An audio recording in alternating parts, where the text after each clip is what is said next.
26th of May, 1945, I passed through the dead city of Munich to reach the idyllic beauty of the Bavarian site of Adolf Hitler's mountain villa called the Berghof in the town of Berchtesgaden.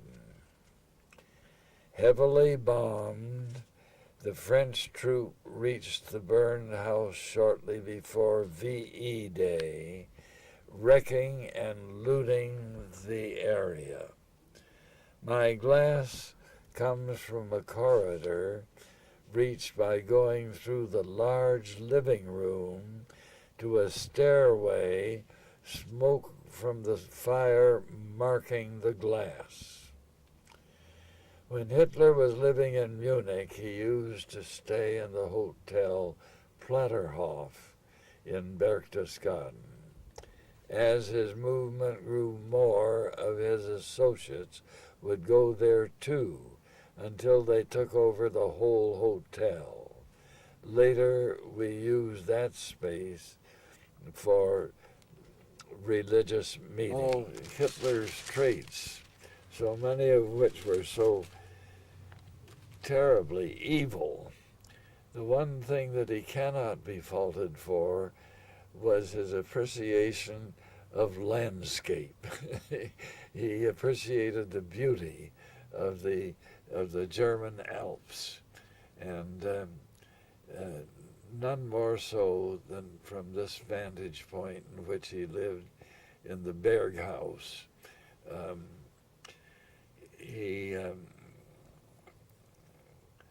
The Platterhof was originally a small inn, but when he was living in Munich and getting his movement started, the people who were passionately devoted to his cause would all go up to the Platterhof, this inn, and stay and do their plotting.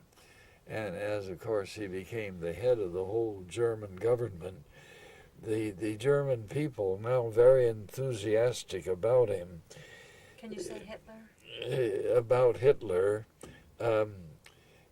made collections of money to build a lovely house for him in the area, and Goebbels, his minister of propaganda, and Goering, his minister of air, and Rudolf Hess, his appointed vice-chancellor of Germany, all moved into the area too and built their own houses. At the end of the war, when the whole German effort had gone kaput,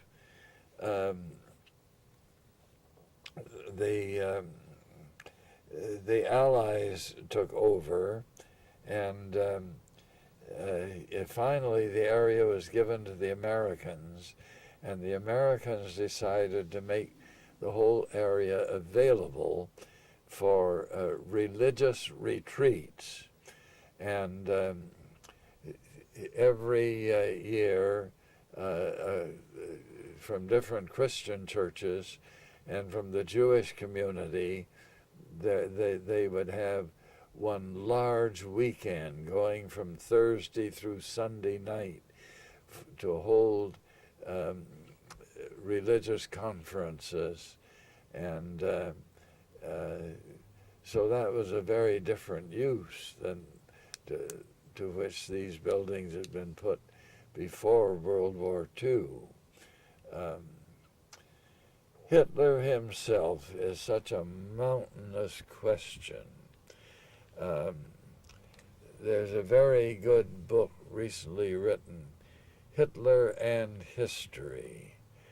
No matter how terrible he was and the terrible things that he did, he has to be taken account of, because he certainly was a large part of the disaster that fell upon Europe from 1940 until 1945.